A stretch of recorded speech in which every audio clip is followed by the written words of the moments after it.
And I can see we have people here from Germany and Slovakia. So welcome everyone. We're delighted. Who is from Germany? Hi, Berenika Hammer, I guess so. Where in Germany are you coming from? I come from Osnabrück. Osnabrück, nice. Yeah. And also Jonathan is from Germany. Hi, Jonathan. Hello. Where do you come from? My main town is Bochum, so I came Bochum. from Bochum. Yeah. Nice. I visited both towns. Ah, okay. Osnabrück just as a tourist because I was lecturing in a nearby university in Oldenburg, and the professor who hosted me there took me to see Osnabrück and this town. And Bochum I visited because I worked with professor in Bochum, so I was there even more than one time. Great. Just to let you guys know, I'll kick off in a second. I'm going to show you a very short video. It's only 1 minute and 40 seconds. And then I'll do a 5-minute presentation about Tel Aviv, about Tel Aviv University. And then I'll hand over to Deborah and Omer to do the program presentation. And then the two Maddies will speak, and you'll have a chance to ask questions at the end. Feel free to put questions into the chat as well. That's fine. We've also got a list of questions from people when you registered. So I think that's 6:05. So I think everyone's joined that should join. So I think we can kick off. Let me just share my screen.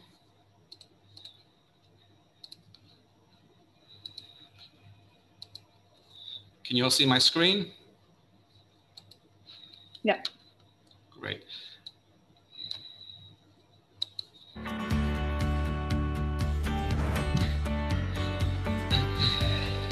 I'm happy to be here back on campus, finally studying with other people, meeting, feeling the sun, eating outside. It's been a while.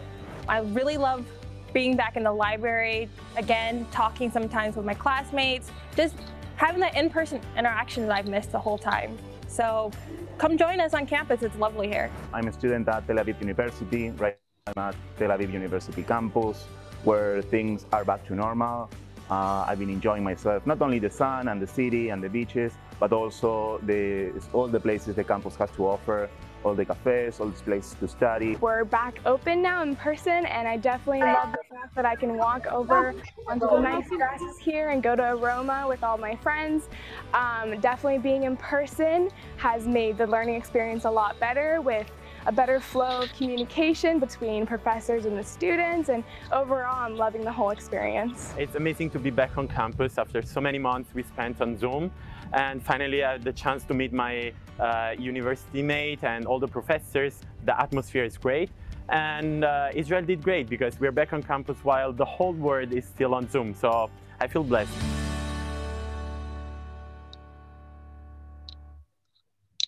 Wonderful. Oh. So yeah, just to reiterate, that was some students that we filmed actually about 2 months ago now, about a month and a half, 2 months ago. So campus here has been opened. Life in Israel is almost completely back to normal. We still have masks, but compared to the rest of the world, we are almost back to life, what it was like pre-COVID. And I hope that gives you just a taste of what's waiting for you here on campus. So let me go start my presentation.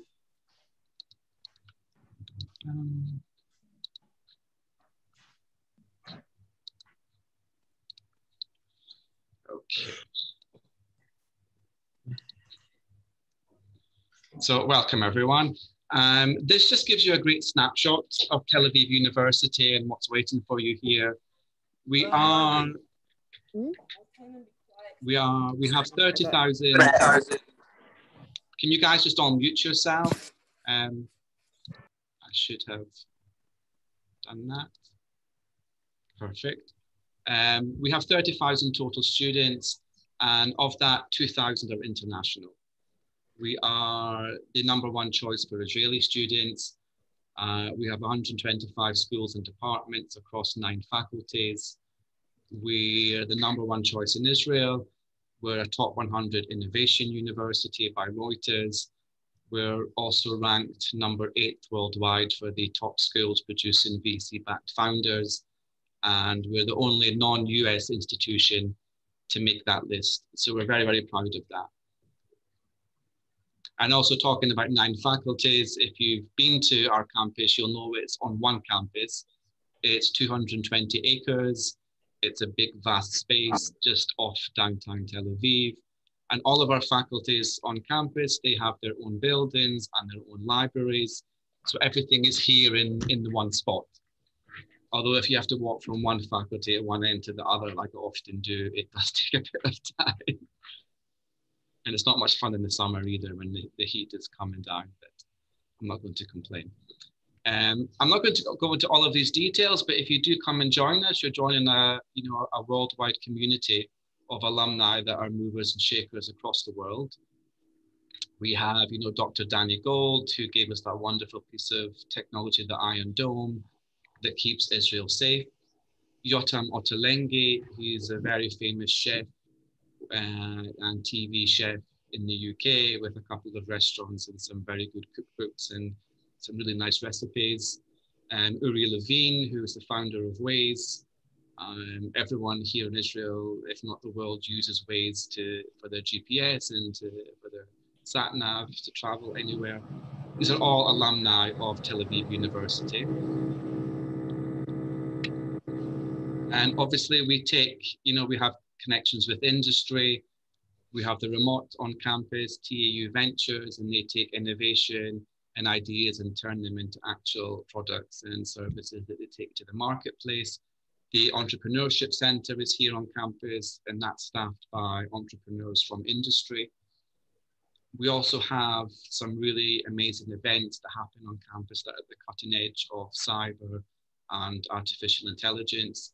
Cyber Week, it was held online last year because of COVID, but normally that's a week-long event in July where you have up to 9,000 or 10,000 people from all over the world, from governments to industry.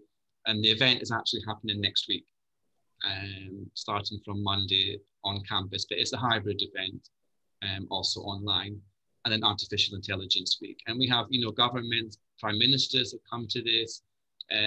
Like I said, 9,000, 10,000 delegates throughout campus the whole week. They're amazing events. Student Life Team. If there's one thing I want you to take away after our session tonight, in addition to the wonderful program that Deborah and Omar will talk to you about, it's the Student Life Team. I think they are the second best reason why you should come to study with us at TAU. They are there to give you a very soft landing. So when you're coming to us, you're coming to a quote foreign country, you're not left on your own. They are there, they're all, we call them the madrachim, which is the Hebrew word for counselor or guide. And they're all Israeli students, they're all post-army, they're studying with us, they're doing their first or second degree, and they live in the dorms. So if you're coming to live in the dorms, they're living in the dorms with you. They're there on arrival day, they organize the orientation, the get-together events. We've even had students obviously have to come and do quarantine with us, and they're there welcoming them, taking them to their apartments, they bring them food for a couple of days. And they also did virtual events on Zoom with students in quarantine. They've done, questions, Q&As online about the never-ending elections that we had in Israel. They did Eurovision sing-along. They did amazing events on Zoom every day just to keep students who are in quarantine active and something to do. They're on campus 24/7, either in our office here. Our office is here in the middle of campus. It's a hub for students to come in, to speak to us at any time related, if they have any issues related to housing, medical issues, insurance, anything at all. They're here on site every day, and with also a phone number for outside of office hours 24/7. The other great thing they do is they do lots of social events. In addition to, you'll have a lot of excursions with your program. They also deal with the excursions for all of the international programs. And they take students, day trips in Tel Aviv, tours of Yafo, graffiti tours, day trips to Jerusalem. They also do overnight excursions to the north of Israel, around Haifa, in the Golan Heights, Tiberias. They also take you south to the desert, close to Eilat, and overnight excursions. And they've done some really pretty neat events. They've taken students overnight up north to do some dancing. It sounds bizarre, but they've taken them to this art center and they've done some amazing dance lessons outside in nature. So I think outside of the academics, I think that's the key thing to take away, from my point here tonight is you're coming to join our family and they are there to welcome you from the minute you arrive, literally. You arrive into Israel, they're there to welcome you. They do the orientation and then they're available for any issues you have. And also they deal with the social side of things as well. And also they have a really great Facebook and Instagram page and they send out newsletter every week to all of our students, telling them what's happening on campus, events on campus, and also what's happening out and about in Tel Aviv as well. And if you are coming to live with us, obviously we have accommodation. These are our wonderful dorms, the Broshim Student Village, which is just literally adjacent to campus, and they're studio style apartments. We don't offer a meal plan, but then we have cooking facilities and kitchens in these apartments, and there's a nice parade of shops and supermarkets and restaurants and places very close by. Obviously we have health insurance, we have the doctor's office on campus, and you can easily walk from the campus, from the student village here. There's a big shopping center, literally a few minutes away in Ramat Aviv. And if you know Tel Aviv, if you've been here before, everyone uses bicycles and corkinets and scooters to get everywhere. You can jump on a bus or a sharut or a taxi and get downtown in Tel Aviv in no time at all, and even the beach also. And that's it from me. Thank you so much for listening to me. And just want to reiterate what you saw in the video that, Tel Aviv and life here in Israel is back to normal. And we can't wait to welcome you all to come to Tel Aviv. So thank you very much. I'll hand over to Deborah now. Thank you, David. Wait just a second. Let me try to share a screen. Okay, so how do I do this? So sorry, just a second. And I don't know how to do it full, so we'll just keep it like this. No, there you go. Okay, so hello everyone. So we'll talk more about the program. Omer's gonna talk. He's one of the teachers that is teaching during most of the first semester, as he will be the one following you constantly with all the introduction courses and the seminar during the second semester. We have Maddie Madison that is here with us on her thesis, hopefully finishing it soon. And we have another Maddie from the UK that is just finished the program now, is now going to start a PhD with us also at Tel Aviv University, so it's very exciting. We're going to start with the location, we're going to review the program, the application process, the new courses we're going to have next year, excavations from there. I think that I'll leave it to Omer to talk as well, with field trips and the staff and the opportunities with us, and let the student talk as well. So as David said about Israel, everything is very close to each other. We take a few buses in an hour, you get to Jerusalem, Akko. It's very easy to go around, and starting from Tel Aviv is the best way to start because most of the transportation is here, so it's a great place to start. And I think David said enough, so we'll just go to the review of the program. If you stay with us for 1 year, so not doing a thesis, we're gonna ask for 38 hours with introduction courses, executive courses. You have to take 3 seminars. One ancient language course will be this year, the Biblical Hebrew workshop, so that you all write the Tel Aviv way as we do here at Tel Aviv University. You'll have field trips all over Israel with your professors. They usually take place on Thursdays. and 1 month of excavation, usually at Tel Aviv. The student this year started this week, so it's very exciting. They just started working. Maddie is there with them as well. And if you stay for the second year, then to continue for a thesis, we'll ask you to take 2 extra seminars and a research workshop where they help you write a proposal and a thesis and be there with you all the way. And of course, to submit a thesis. I know that some of you already confirmed for the program. For the new one that I see here, all that we need is 2 letters of recommendation. If English is not your first language, then one of the English exam. This year, we also accept the Duolingo exam due to COVID. Not all TOEFL and IELTS were online. Personal statement, why you want to be in the program, why do you like archaeology, passport, picture photo, and of course, your original BA transcript, etc. All we require there is a GPA above 3 or 80%. Now, we have new courses for next year. So we have the Biblical Hebrew that will be taught by Renate Tamar and Orben Goldblum, who are from the Jerusalem University and NYU. The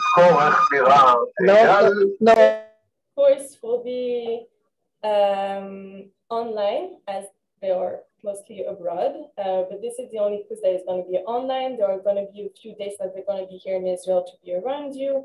The exams as well, they're going to try to be here. It's going to be very interesting. This is the first year that we're going to have it. So we're very excited about this. It will be 4 hours a week during both semesters. And we have new electives. So we're going to have Archaeology, the Public and the Media by Robert Cargill, who's also coming from the US, but he will be here in Israel to teach it. And we also have Beyond the Field, Interdisciplinary Archaeology with Dr. Ortal Harouche, who is going to be more about scan, and Omer can say more about what she does, maybe. Ortal? Now? Yeah, I'm not sure what she teaches. You know more. Yes, okay. Just a second. Ortal Harouche is an expert in something which is quite new and cutting edge in archaeological studies.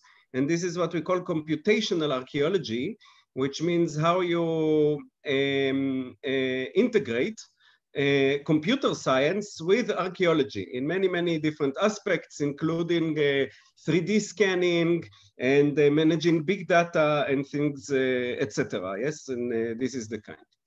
So it's very interesting, and she's very nice, and it's all going to be great.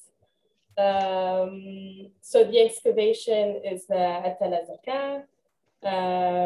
Maddie, you want to talk about Azaka? Yes, can you hear me all right? My headphones are in and out. So everyone can hear me?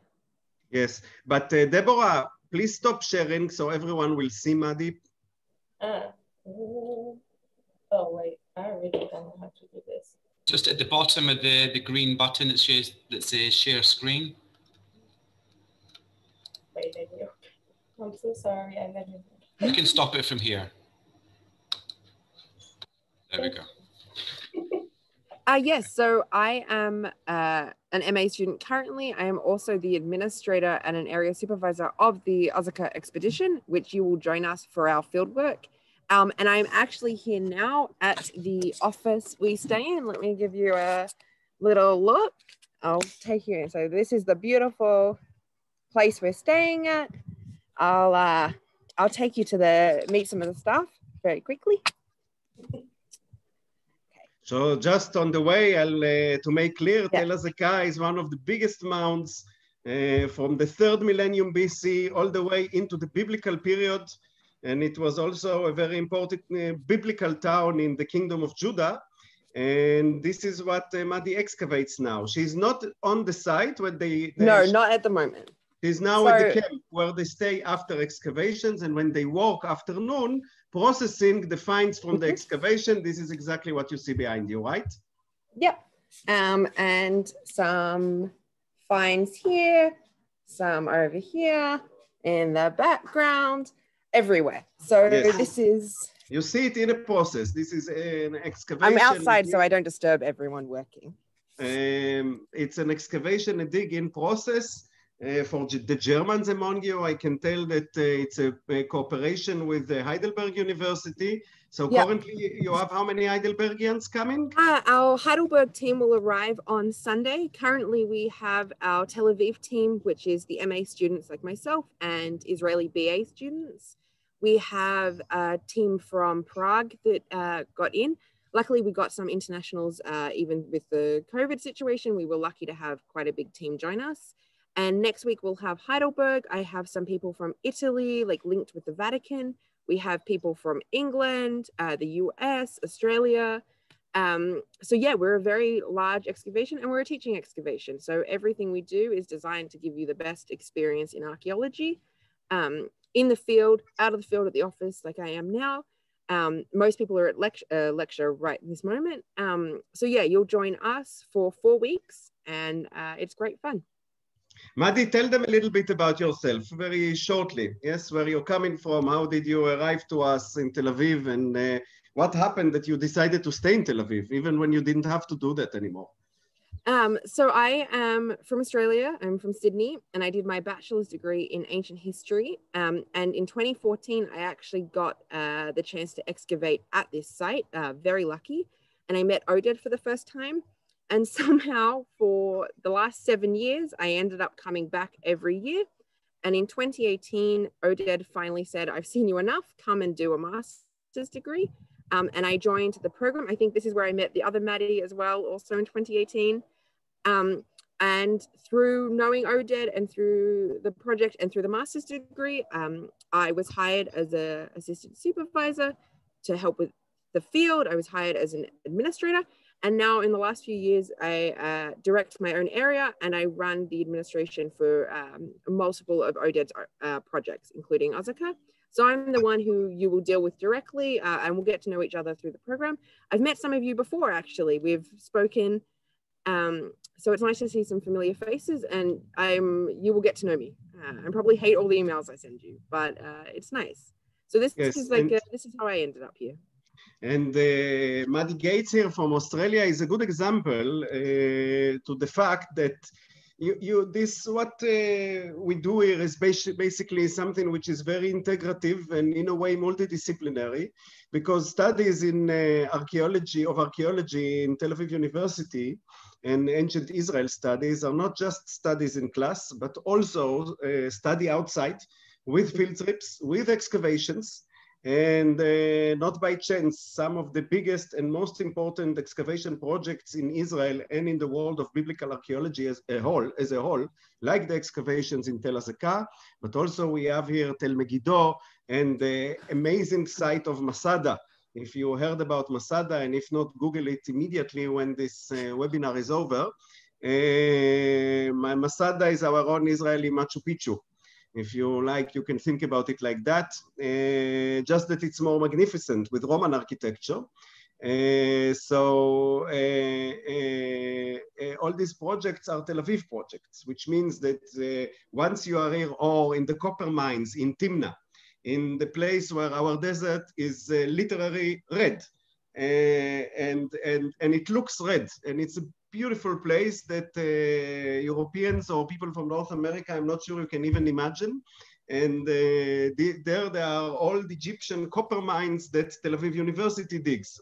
So, and then therefore Maddie is a very good example for someone who came, she just came for the program, then she decides to stay with us and write her master thesis in Tel Aviv University, and then she's been hired by a big project and she has a job in Israel now, an academic job in Tel Aviv University and in excavations. And this is the process that we offer. And this is the process that each and every one of you can be part of. And the other Maddie is another good example for such process, but you will get to know her in a minute. Yes, Deborah, should I go on or? Sure, do you want to talk about the field trips and more about the career opportunities? Yes, so maybe what we will do, the PowerPoint presentation is great, and maybe we will show some more nice pictures, or at least Maddie Butcher has some more pictures for us, but I would rather speak with everyone like this, that I can see you, those that I can see you, than speaking with the share screen. The most important thing, my friends, is seriously that I don't know how is it in the States at the moment or in other countries. I do know from all my colleagues in Germany that in Germany you are still on Zoom in the universities, and I don't know how you feel about it. For me as a teacher, it was already too much frustrating. And the best that I can offer to everyone at the moment is the fact that we use the Zoom, but we meet in class, and we meet in the cafeteria, and we meet in the library. And the campus life is full and open as if we are in 2019. And I'm very, very proud of it, because if there's one thing that I learned in the past year, or almost 2 years of COVID now, is that Zoom is far from being a well substitute for in-person relationship. And another thing that I learned from this year is that it is impossible to study or to teach in Zoom. So I'm very, very happy that we are in a way out of this, and we would like to keep it like this. But this is the first thing. I can offer you something which may sound like a dream. I will meet you all in a class, and you will actually see me face to face. We will be able to breathe on one another, and everything will be all right. Isn't it, Maddie? Another thing that I want to tell you, and this, David, I must say, I was a little bit disappointed from the presentation. You have a nice presentation on Tel Aviv University, but with all due respect, all these people, they also want to hear a little bit about Tel Aviv. And Tel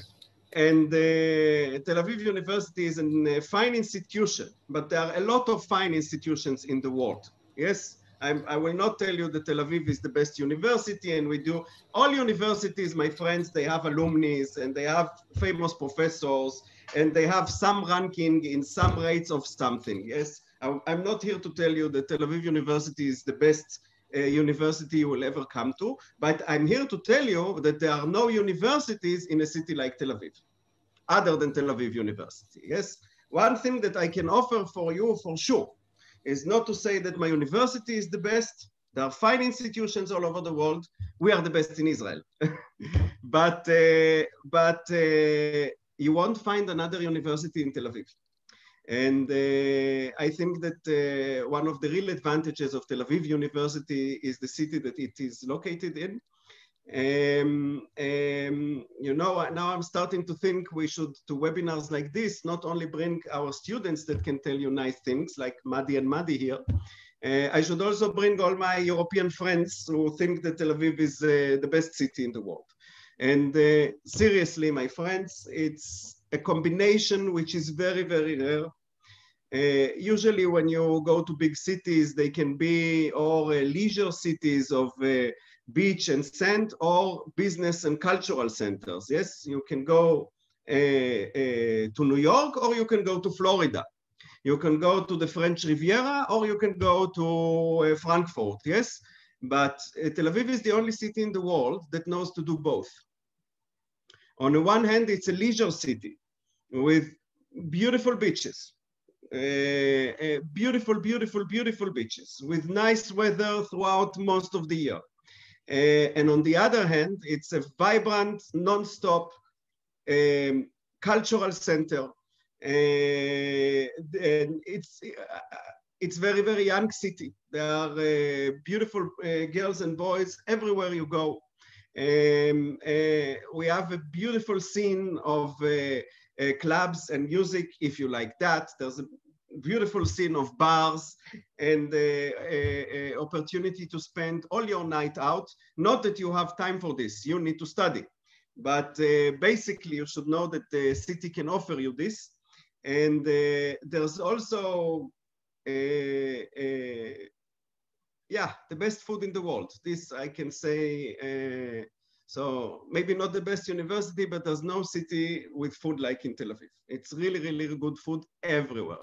And I promise you that one of the, yes, our great advantage is that we offer you a life in a vibrant and seriously unique city like Tel Aviv. This is not something like you know from anywhere else. And on the other hand, if you have any dream about a Mediterranean city, you dream of Tel Aviv. I'm telling you this. Beside Tel Aviv, of course, there are beautiful places which are 1 hour drive. You drive 1 hour to the north, you are in mountains when there's snow in the winter, and you drive 1 hour to the south, you are in the desert. And the desert here is also beautiful. And I know from all our students, probably also Deborah now, our students usually on weekends, they go to big tours to see the beautiful landscape in Israel, not because they are so curious, but because it's just easy to do that. Yes, this is a small place. And as I said, you drive 1 hour to the north, you are in the mountains, 1 hour to the south, you are in the desert. And this is amazing. So this is regarding the place. And now I want to tell you about the Archaeology Institute in Tel Aviv University, the institute that would be very happy to host you all next year. And this is something that I can say because I know this field. And this is something that I can say because we are ranked. The Archaeology Institute in Tel Aviv is ranked one of the best 10 archaeology institutes in the world, period. From all the universities, from every kind of archaeology, we are experts in biblical archaeology, and this is probably why you are all here. But it doesn't matter which field in archaeology, which field of the ancient world, the Tel Aviv University Archaeology Department and Institute are one of the best 10. There is a good reason for that, my friends. And the reasons are, first and foremost, the people here and the scholars that will teach you, the scholars who built this program, the scholars who teach this program. Tel Aviv University hosts some of the biggest names. Yes, is the home of some of the biggest names in the archaeology and history of the biblical periods. This is where Israel Finkelstein is, and Oded Lipschitz, and David Usishkin in the past, and today Yuval Gadot, the excavator of Jerusalem, and we can keep the name dropping, but there's no point in doing this. So this is the main reason. We just have good scholars who are internationally networked. Yes, we work with so many different institutions here. Just me, the project that I do and the excavations that I was directing, I'm doing it, for example, in collaboration with the universities of Leipzig and the University of Jena in Germany.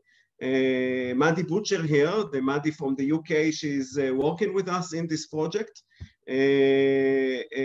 So because we have good scholars, we are also well networked. Yes, as you could see, I already visited towns like Bochum, which I'm not sure that all the people here know that it even exists. But I was lucky enough to be there because I work with professors there, right?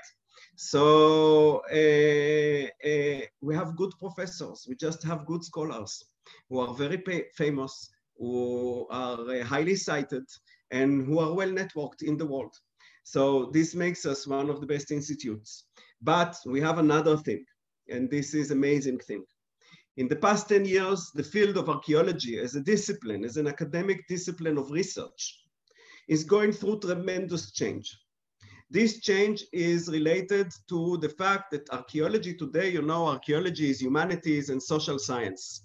Because in archaeology, we study ancient societies through their material culture. However, in the past 10 years, there's a revolution in archaeology because archaeology starts to integrate with natural sciences. Yes, so we are social and human sciences, and we have to work with natural sciences in so many different aspects. For example, ancient DNA. Yes. For this reason, for example, I work with the laboratory for evolutionary anthropology and ancient DNA in the University of Leipzig. But we also have here experts for ancient DNA for ancient animals. And this laboratory we have here in Tel Aviv University. Another example for integration of natural sciences with archaeology is, of course, the whole field of dating with radiocarbon dating. Or we have metallurgy, and we have a beautiful metallurgic lab in Tel Aviv. Maddie Butcher will tell you soon about petrography. This is the possibility to take pieces of vessels and other things that are made of clay and to know where they were made, how they were made, in which temperatures they were fired, how they were carried from one place to the other, and from this to reconstruct a whole network of exchange and trade and economy. And this is exactly the PhD of Maddie, by the way. This is what she does in PhD. She, through the petrographic lab, she reconstructs economic and trade and exchange networks in a specific period, in a specific site, of course, but this is what she does. We have an amazing laboratory for archaeobotany, yes? For the ancient botany and what we call paleo environment, which is the reconstruction of the ancient environment.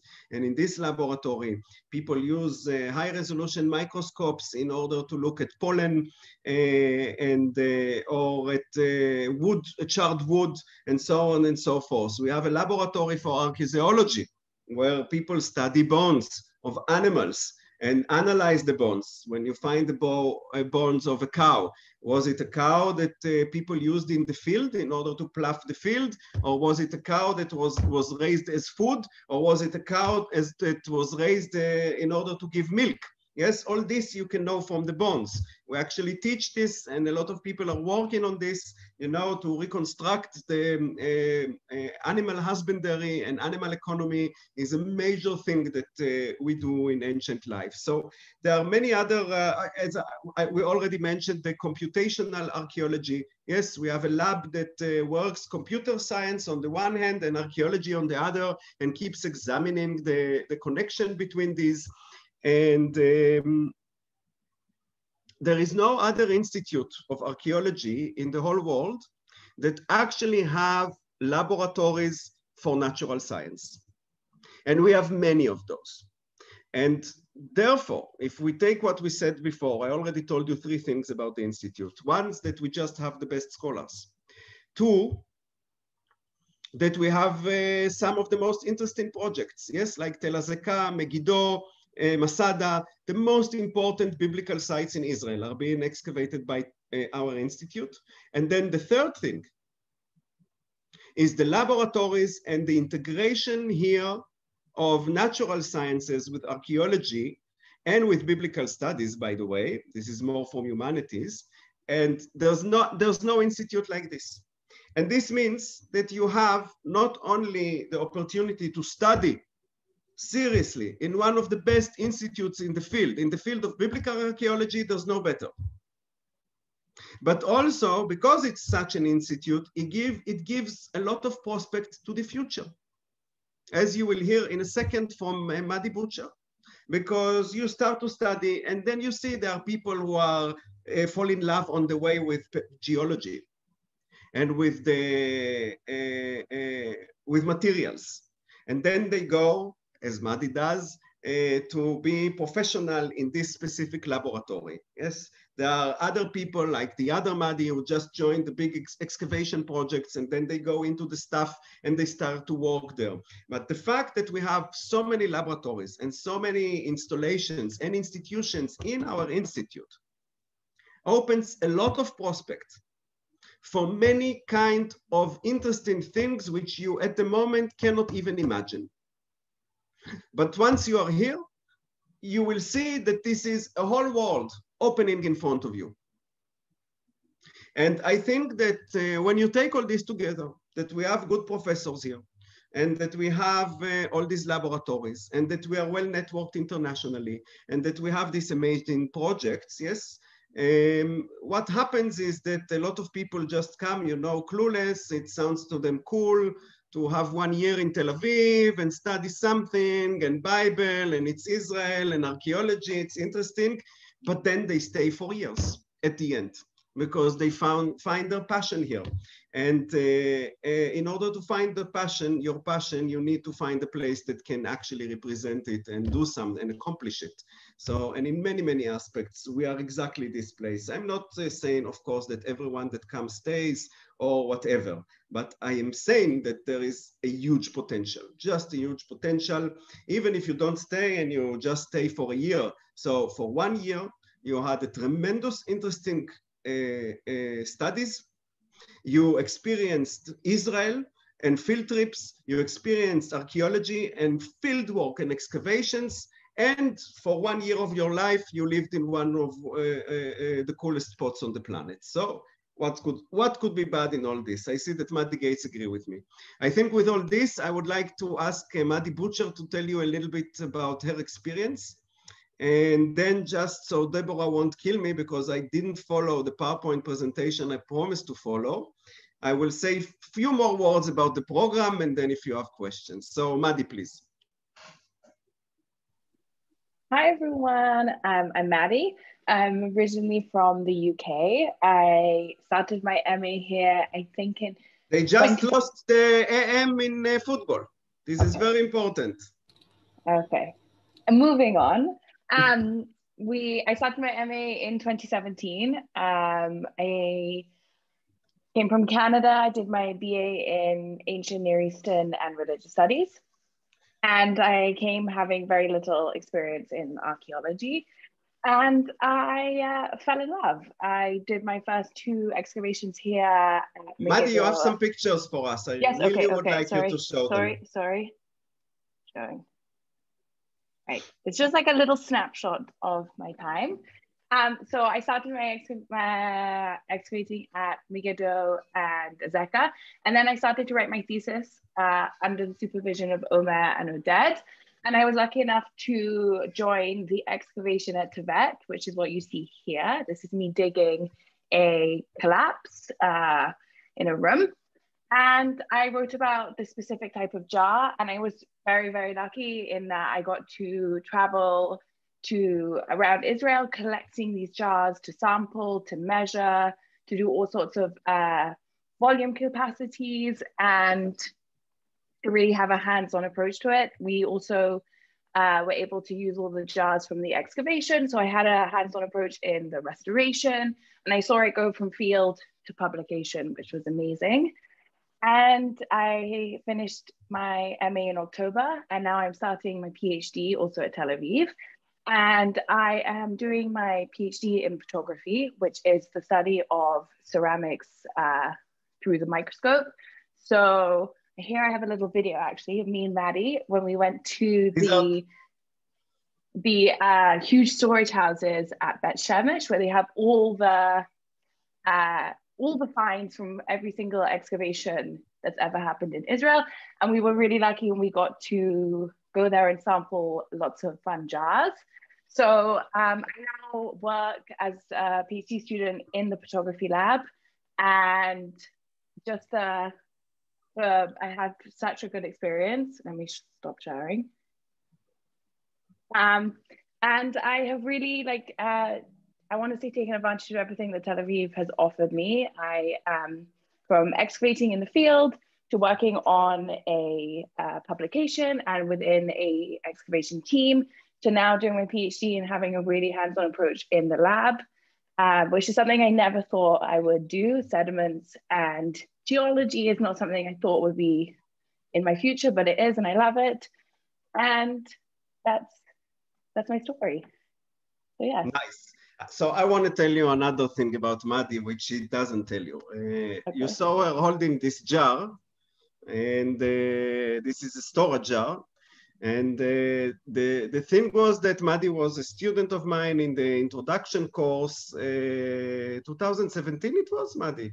Yeah, 2017. Okay, and she was a brilliant student. And therefore, when class was over, I asked her if she would like to join me in a dig. And we went to excavate together, and the site which we excavated had 260 jars of the type that you saw her holding in her hands. So immediately we understood that this is something important. And let me tell you something I can already tell you. We excavated together, Maddie and me. We had more people in our team, of course, but now you have Maddie and me, so we can take all the credit to ourselves. And we excavated a very interesting site, my friends, because we excavated basically a royal estate of the Omride dynasty from the early monarchic Israel. Yes, if you know, in the Bible, there's King Omri and Ahab, and they had a royal estate in the Jezreel Valley where they could collect agricultural produce, and this is what we excavated. So this was seriously touching biblical figures and the early monarchic Israel.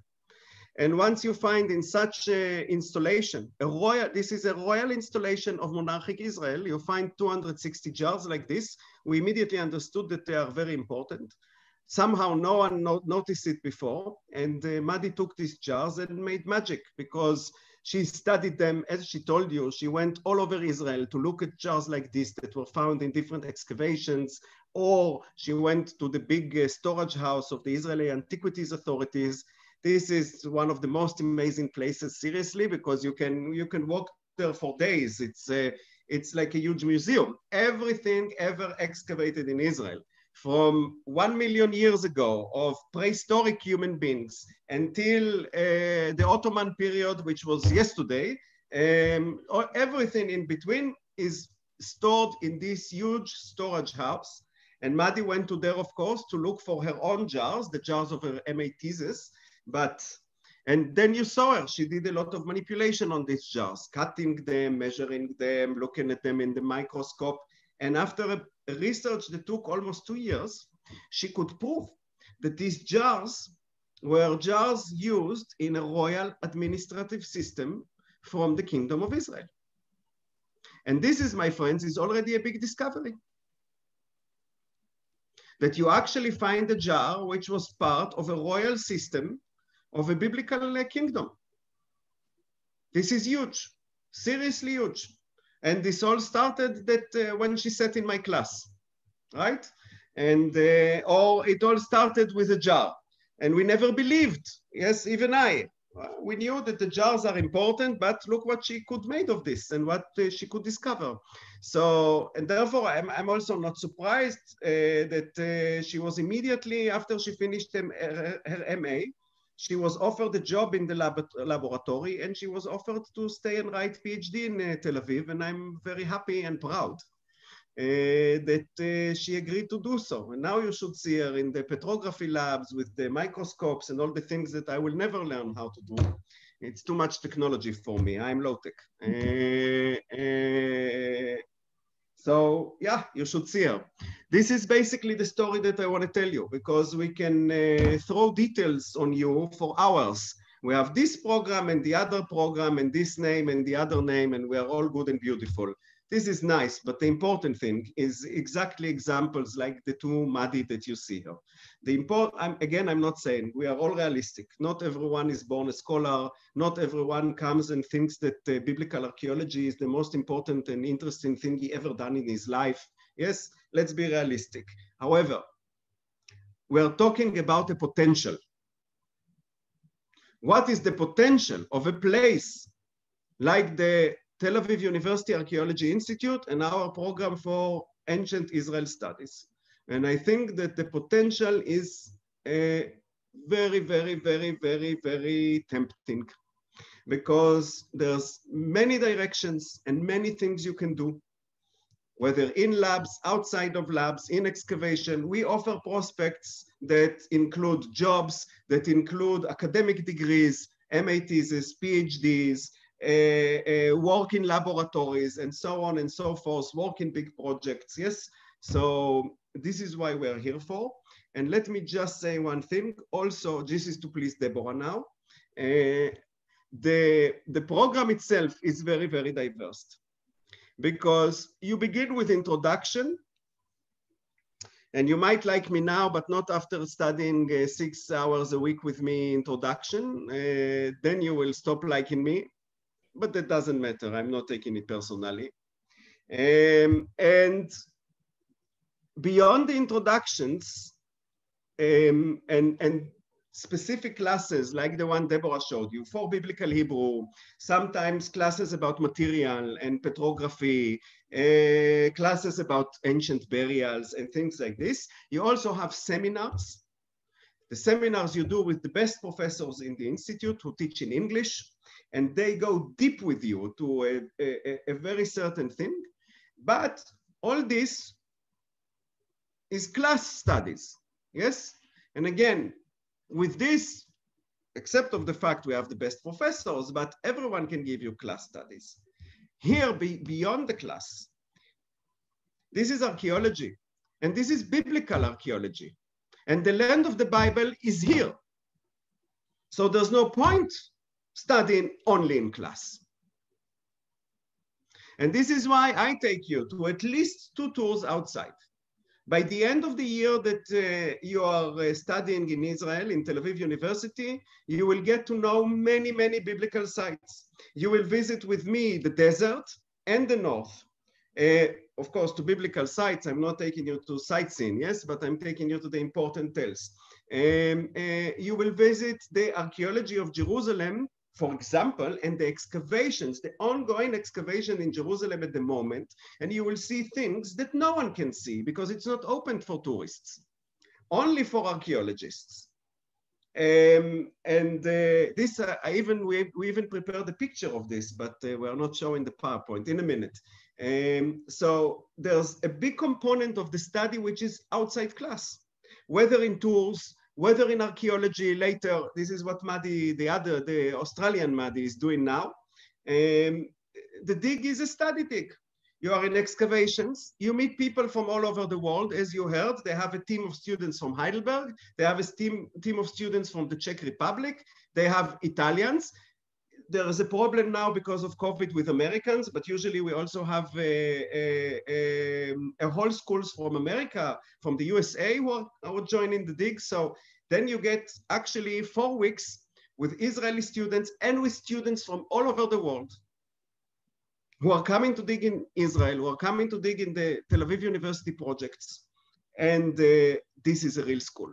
Because during the dig, not only you learn, we call it field work, theory, and methods. So not only you learn to work in the field, but also while you are in the dig, in the excavations, you have tours, you have lectures by professors from other universities. You have visits to the museums of Israel, Israel Museum and all this. So yes, the studying here is very integrative. You have a whole component which is in class, you have parts that you study in laboratories, and you have studies outside, whether in excavations or in field trips. Did I miss something, Deborah? Was I good? You were amazing. I just want to say a few things. As you can see, Omer, there's no distance between the professor and the teacher, the professors and the students. This is true. Maddie and Omer are very close. They work together, and this is for every professor. No one wants to be called professor. So never. All one first name only, because you work with them, you live with them during the excavations, you have a drink in the evening with them. It doesn't make sense all the distance that we usually have in Europe or in the US or anything abroad that I know of. So it's a very special environment as well to be here in the program. And so just a second, I want to say something about this. 2 short stories. In 2005, this is 16 years ago, first time I met in my life, I met Germans we did then excavations in Ramat Rachel, this is near Jerusalem, and my professor, I studied from him. This is Oded Lipschitz. He's the head of our program and he's the head of the excavation in Azekah now. But his partner is a professor from Heidelberg. And the professor from Heidelberg is called Professor Manfred Oming. And I still remember the first day of the excavation in Ramat Rachel next to Jerusalem, we were sitting on the table and I heard Oded telling Manfred, and he told him, Manfred, here, there's no professor. This is an excavation now for 4 weeks. There's no professor, there's no student, There's no Professor Oming, there's no Professor Lipschitz. From now, you are Manfred, I am Oded. When you go back to Germany, you can do what you want with your students. But here, this is how we work. And this is true. And then I had the second story about this. 20 years ago, when I was a BA student here, my teacher was Israel Finkelstein, and I admit that one of the reasons I came to this institute was to hear him. He's the big oracle in our field. And you know, he was a famous professor. I knew him from History Channel, from National Geographic, from TV, from newspaper. And I studied law before I came to study archaeology. In the law faculty, you call everyone Professor X, Professor Y. So I come to a class of a big professor like Israel Finkelstein, and I call him all the time Professor Finkelstein. And every time he would tell me Israel. My name is Israel. I was just not used to it. This is not how people in the law faculty do not behave like this here in Tel Aviv University. And especially when you say, this Israel Finkelstein is big, he's huge. I cannot call him Israel, just Israel. And once, when I wanted to speak in his seminar, and I said Professor Finkelstein, he yelled at me. So he made a joke, but at the moment, and I was a young student, I was really offended. And he told me, stop. Yes, and then he said like this. Last time I checked in my ID card, I didn't see the name professor before my name. My name is Israel, and I have a name. My name is Israel, and if you don't use it, I will not answer you. This was the... So this is when I learned that there's a different atmosphere here. Yes, Deborah. I had the same story with Israel because I come from France and I came as a student as well. And it's not possible to call him not Professor Finkelstein. Was very weird. Anyway, the other thing I wanted to say about opportunities is that we actually have 2 alumni that taught in universities. We have Abra that taught in our program. The Archaeology, which was an amazing class she did. It was the first year of COVID. In the middle, she had to change everything. It became on Zoom, and she did amazing work, so interesting. And there's Sabrina. Yes. Both of them are here if you're interested in meeting them. Oh, maybe you bring us or Sabina or Abra or both. Sabina is a student from Heidelberg University. She came to dig with us. I'll grab She came to dig with us in Ramat Rachel. And she was a student of theology in Heidelberg, and she had an MA in theology. She did master thesis in theology. Then she started to dig. In a minute, she discovered that she's actually an archaeologist and not a theologist. So she joined the international program here, and she did another MA on pottery. And now she's finished her PhD, and she's assistant professor in the University of Tübingen. With a PhD from Tel Aviv. They're willing to say hello. I'm bringing them. And she lives in Germany. She works in the University of Tübingen, but every summer she comes to dig in Israel. And she's here right now for Azaka as well. Yes. There they are. Hi, Sabine. And Abra. Hi. John, you're not in my house.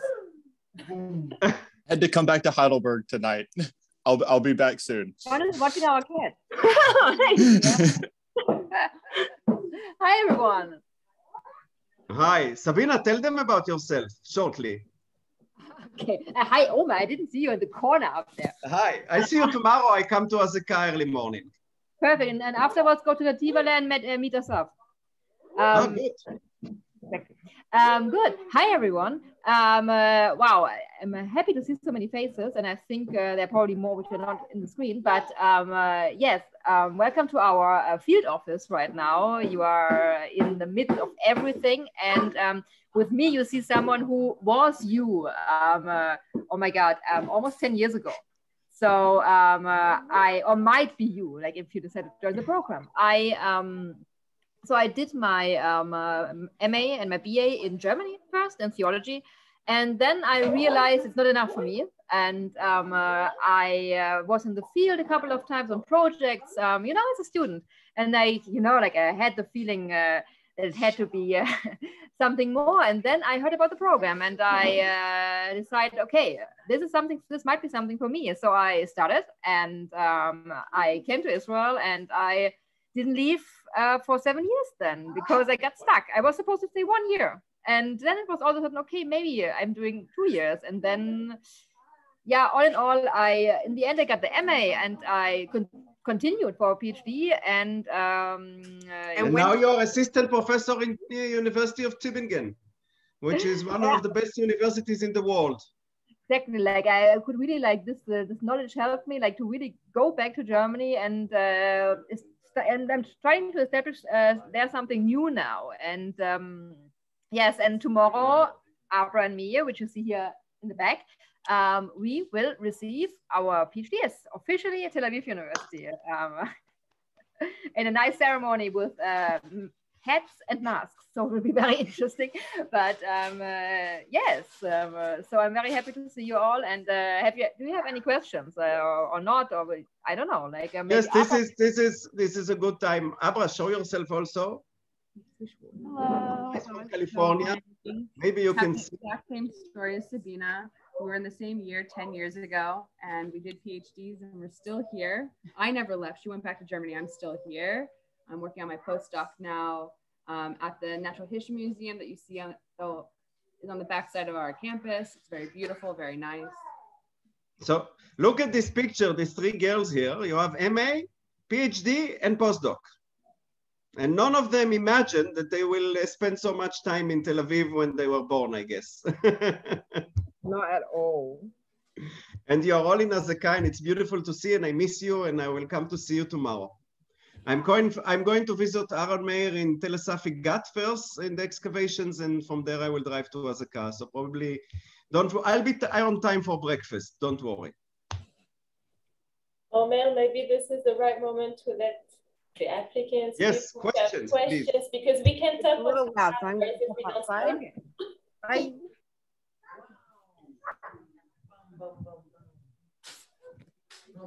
You're welcome to use the chat, guys, or just speak freely. I did put in the chat a link to the Tel Aviv page after the reprimand from Omer. I'll pop in there. We have some really cool videos that's about Tel Aviv and Tel Aviv University, and Tel Aviv University and Tel Aviv the city are one and the same thing almost. So there's a video there. Please do watch that. You can watch that now or afterwards. We are the capital of Mediterranean cool here in Tel Aviv. It's a great city, as Omer said. I've lived here almost 10 years. I would never leave it. I think it's a wonderful place. You have the best of everything here. And Deborah also mentioned about Israel being quite a flat society. You don't use people's names, you don't use their titles. That's part of the society and the culture here. It's very flat. People value your opinion. They ask you for your opinion. They want you to challenge their opinion. And that can be quite an eye-opener and quite refreshing if you're coming from countries that are not like that. But anyway, back to Q&A. Anybody feel free to ask any questions. I'm also available to answer any questions you have about, the dorms, scholarships. Someone raised their hand. Go ahead. Jonathan. Okay. Yes. We called you Jonathan before, but I know in German it's Jonathan. No, but the English spelling or pronunciation is right. The English pronunciation is right. So Jonathan. But in Hebrew we also say Jonathan, so it's better. Okay. Thanks for the presentation. I have one question because at the moment, yes, I want to improve myself. To get a little bit better in reading old inscriptions. Do you have some programs for epigraphy or something like this? Is it in our... You mean alphabetic epigraphy? Yeah, yes. Yes, this can be done here. Usually we also have programs for or cuneiform. So every year you study different, we give different language. Next year is Biblical Hebrew. This year they studied hieroglyphs. Or what, Deborah? No, this year was Akkadian. Then the year before hieroglyphs. Yes. So you see what this year we provided the program with classes in cuneiform script. Next year there's Biblical Hebrew, but absolutely you can epigraphy you can do it, no doubt. Oded Lipschitz is an expert for epigraphy as well. Yes, actually, in the excavation at the moment, we have a number of inscriptions, and Oded is one of Seriously? the best people. Yeah, not from this season at the moment, but from last season, we had a number of very important and interesting ones, and we're expecting a few more this. Look, we're 3 days in. It's we're almost there. So if you're interested in inscriptions, Oded is definitely someone who will help you on the field school, in the excavation, and pair you with a good scholar for a thesis if this is what you want to do. And I think we already have one student who has the same interest, and they're looking at pairing him as well at the moment. Steve. Yeah. Yes, I also sent him to go. I also sent him to do some work, some seminars about inscriptions. He's very interested, and yes, no doubt, Jonathan. This, of course. Yeah. The answer is yes.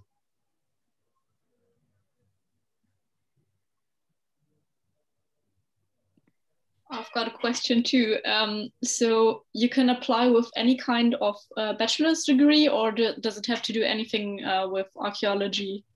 It can be any kind of BAs. It just needs to be a big university, the one that is approved by Tel Aviv University. But it shouldn't be a problem if you're Germany. Most of them, work for the university, so it shouldn't be a problem.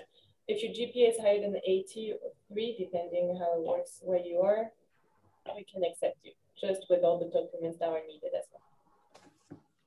Is it okay to ask, where do you have a BA from? Actually, I'll start my BA next semester, but in pastoral theology. Mm-hmm. I'll try to write my bachelor thesis on the excavation, which Maddie joins as well, Tel Motza. So I'll be there next month, and you're coming to Motza. Yeah, I'm excited to meet you in person finally. We've been talking for months. Yeah. I will also, this is very nice that you're coming to Motza. This is amazing site. Very nice. Okay, then I'll see you next month in Tel Motza. Yes. Raj? Yeah. Hi. Yeah. Hi, hello, everyone. My name is Raj. I'm from India. And I've actually completed my question is more related to admissions process related. And what I wanted to ask was that I've done my law from England, and now I'm practicing as a lawyer in India, but I'm more interested in studying about history and such MA courses in ancient history, in Israel especially. So do I need to still submit my IELTS certificate even though I've completed my law from England? Can you repeat the question again? That you study in England? I did my law from England, and now I'm practicing in India. But in case if I have to apply in Tel Aviv University, do I still have to give my IELTS certificate? No, if you show us that you studied in England, then you don't need to show it. Right. That's all I wanted to know. Thank you. And also just to jump onto that, I know that we did, we've extended for anybody else, we are accepting Duolingo for also, proof but of it's English. only because if he has a BA from England, he studied in English, so there's... So that's fine, as long as, if you've studied in an English-speaking country, university or institution, then that's also accepted. Anyone else with questions? John, Will, hello. Peter, Christopher, someone? John, no? John, you wanted to ask something? No, I'm good. I think I'm just, yeah. He will be joining us next year. He's all signed up already. Yeah, after COVID kept me from showing up last year, kind of, so. Deborah, there's a question for you in the chat box.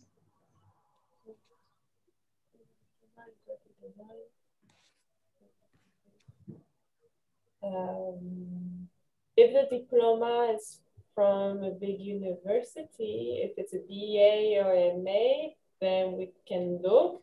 But usually we need a BA in something. It doesn't matter what is the background, but we need a BA.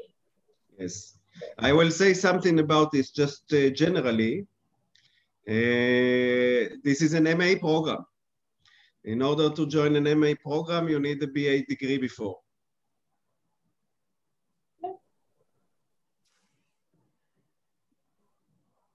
And also, I think somebody submitted a question beforehand about scholarship opportunities, and I'll just pop into the chat. We at the International School offer we call it the COVID scholarship, and that's for graduate degrees, and it's quite a generous scholarship. So you should look into that as well, if anybody is looking for funding opportunities. Mm-hmm. And Ronen also has Ronen? Yes, hi there. So about my diploma, actually in Germany, I'm from Germany. I have an Israeli passport as well, but a diploma in Germany is kind of in between a bachelor's degree and an MA degree. So it's from a University of Applied Sciences in graphic design. And as I wrote, I'm currently working as an archaeological visualist. So I do reconstructions and kind of visualizations from ancient structures. I'm sure, Deborah, you can check that, yes? If the diploma is okay, no? The diploma is from a university, it should be fine. But if you have an Israeli passport, you need to sign through the Tel Aviv University website and not from the Tel Aviv University International website. Because there are differences if there are Israeli applying or international students applying. Okay. If you need help with the Hebrew, we can have a Zoom meeting and I will help you fill up the registration form. It's good for me as well. I already helped other students like this. Okay. Okay, thanks. Where are you from, Ronen? I'm from Frankfurt. Frankfurt. Yes.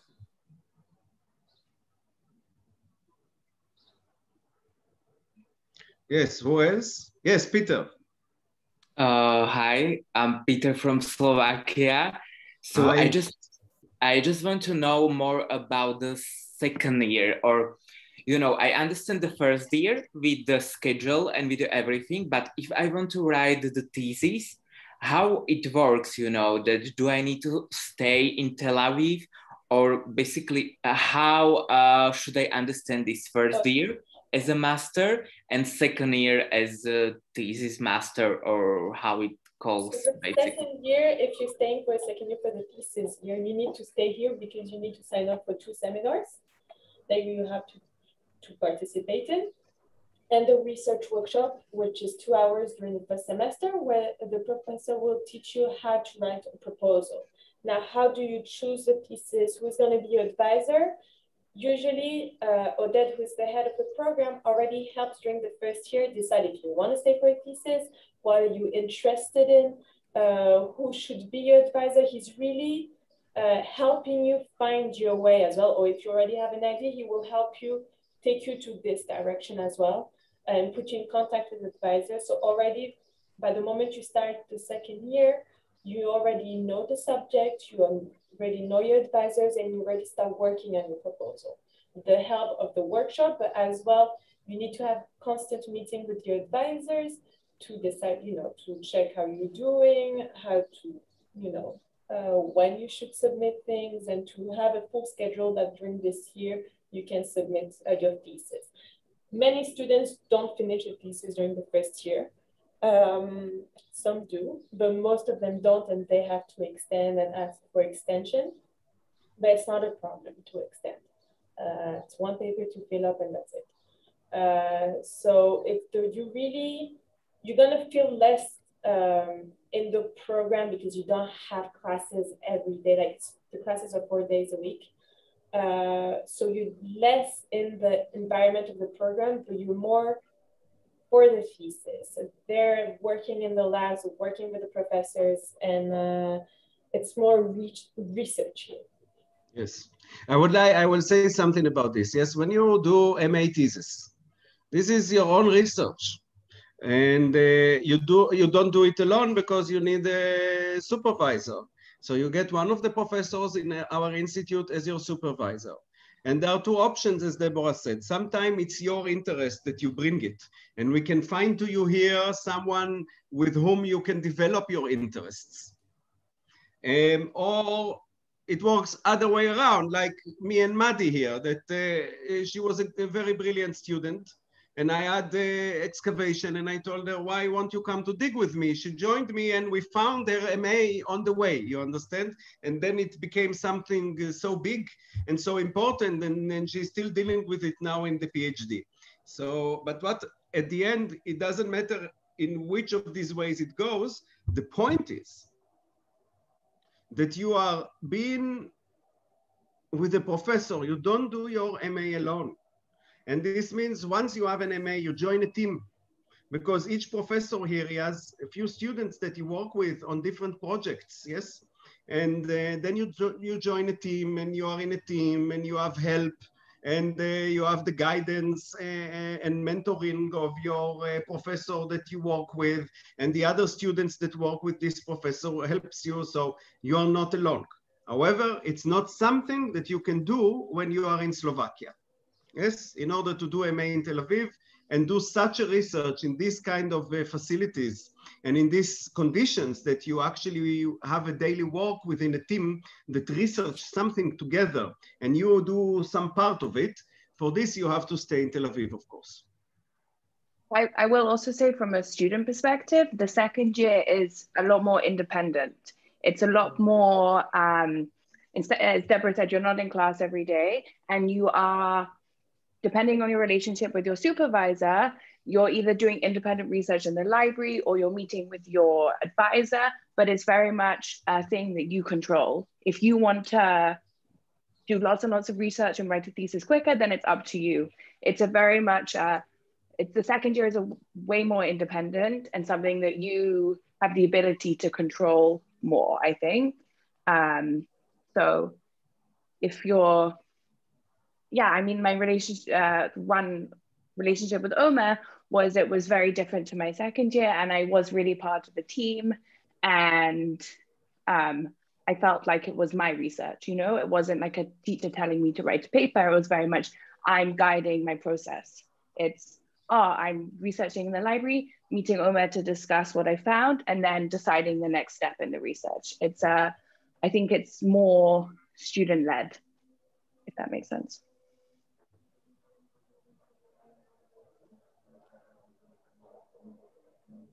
Okay, thank you.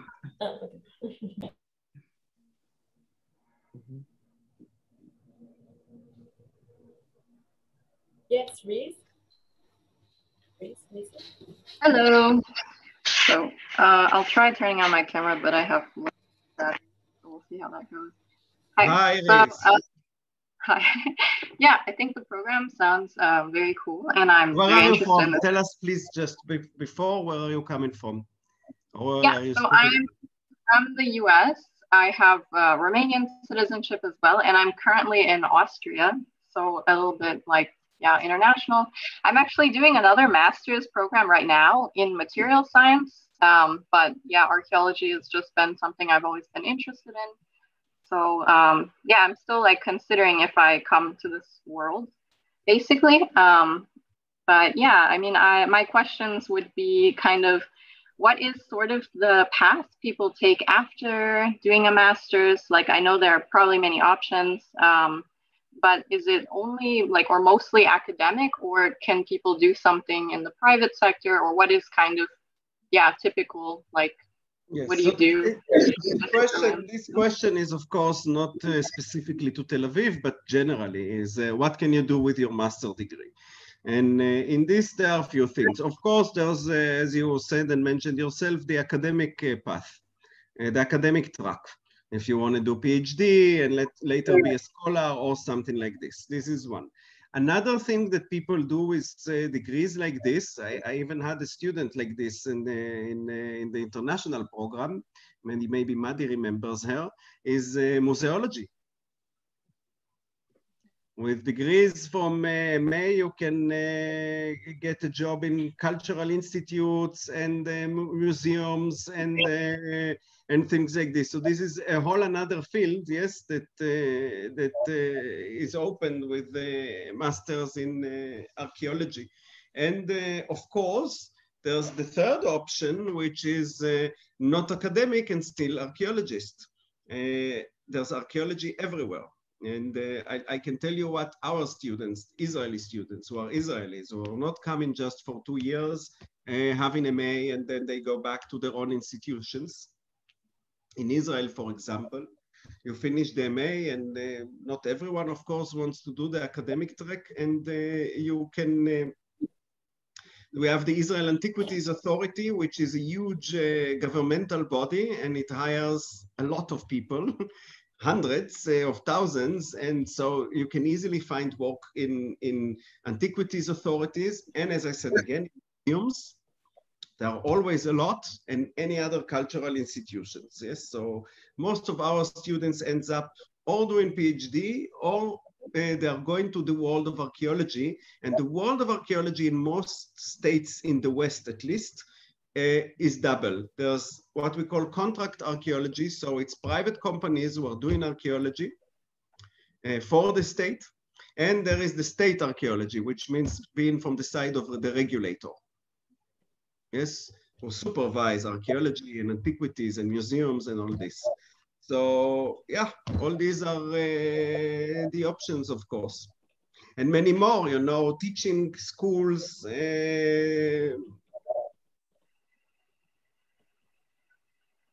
tourist guides, all these people are studying with us. In which, where are you now, Austria? I'm in Salzburg. In Salzburg. And you studied, you said, material science. Yeah, exactly. So I'm already physics? Yeah, it's physics and chemistry, but in relation to materials. And it's also quite interdisciplinary because there are materials everywhere, but yeah, also in the ancient world. So, you know, archaeology is material culture.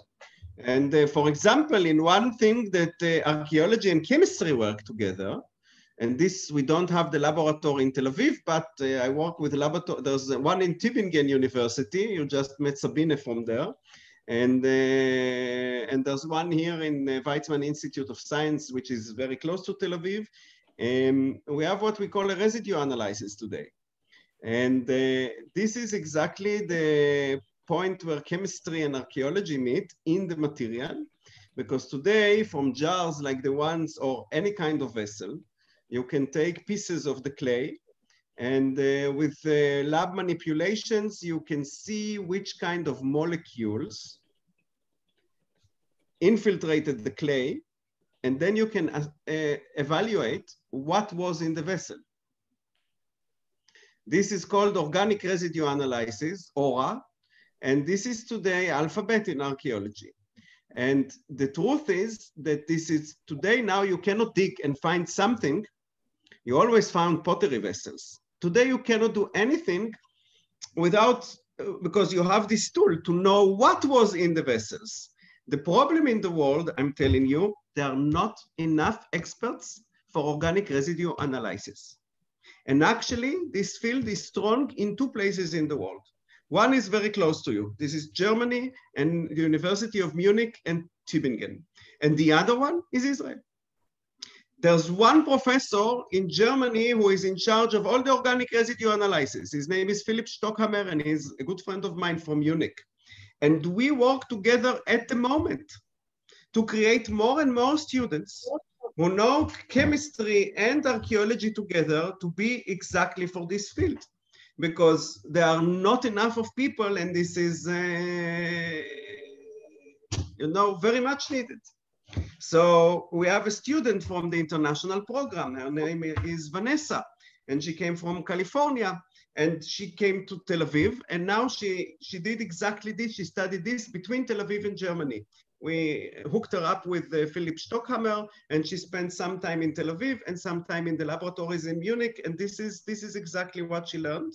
And we are always looking. Yes, it's unbelievable that a week ago I had a talk with Philipp on Zoom again to see if there are more people who might be interested in chemistry, that we can qualify more people to this field. Yeah, that does sound like an interesting opportunity, actually. Yes, in our project, for example, where I excavated together with Maddie, we excavated also a cemetery from the 11th century BC. This is the beginning of biblical periods. And in the cemetery, there were, of course, a lot of vessels that the people were buried with as offering vessels. And our discovery, which was amazing, that in all these vessels, we did organic residue analysis, yes, they had the beeswax. And the beeswax was not used to seal the vessels, but in order, it was used as a fuel to light fire.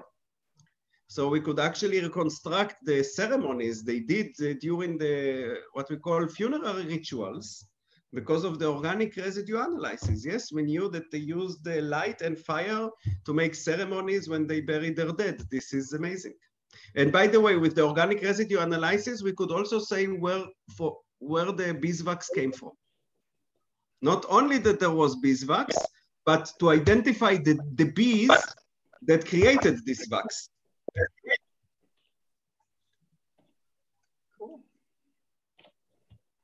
So I actually have to go for the excavation, but if anyone has any questions about what it's like to excavate with Tel Aviv University as part of a field school, you can contact us. Deborah, can you send our email out to people?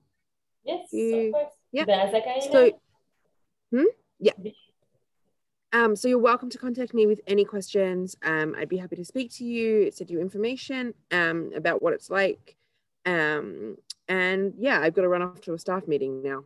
Thank you very much, Maddie. And thank you, please say hello for everyone in my name. And I will. I'll see you tomorrow. Kisses to Alex from me before tomorrow. Okay. I will. All right. Thank you for having me. All righty. Bye. Bye-bye. Yes, do you have more questions? Anyone? Well, if that is the case, again, I will tell you that you can always write me. Never hesitate to write me. You can write me an email or WhatsApp or whatever. I will answer your questions. Deborah, if you can send them an email. So if you have any questions, seriously, do not hesitate to write me, and you don't need Professor Sergey or whatever. Dear Omer, in the beginning is enough. I can also put your email and WhatsApp in the email that I sent out to everyone, Omer, afterwards. Good. People that weren't able to come tonight as well. Thank you. Thank you, David. You're welcome. Omer, I only have your Gmail, yes? Gmail, my Gmail, yes. Okay. There you go. But anyway, if you have any questions about the program, registration, anything, talk to me. I'll always be here to respond and help the best way I can, I hope. And I think if you don't have any question, I think this is how this evening for us ends and your day starts. Cool. Thank you, Deborah. And thanks to everyone for coming. Maddie, thank you very much. Deborah and David as well. It's an absolute pleasure. I think I do on average about 1 or 2 webinars a week with all of our different program and faculty. And I'm not just saying this, but I think this has been the most engaging webinar I've been on, at least for the past year. And I don't say that to everyone, because you can check our playlist of all of our recorded webinars, and I don't say that to everyone. It was wonderful to have you here, Maddie, and the other Maddie, and everyone else on the dig. I thought it was wonderful. It definitely, I can say anything, but to listen to an actual current student or a previous student, I think has more weight and more value than any PowerPoint presentation that I can show to you. So thank you all so much for coming, and it was wonderful. Thank you, David, for organizing this. Thank you. You're welcome. It's my job. It's what I'm here to do. Thank you all, everyone. So I hope to see you all in Tel Aviv next year. And yeah, some of you I see in Tel Aviv in a minute. In 3 months, See you all. Wonderful. Bye, everyone. Bye. Bye. Ciao, ciao. Bye. It was nice meeting you all. Bye.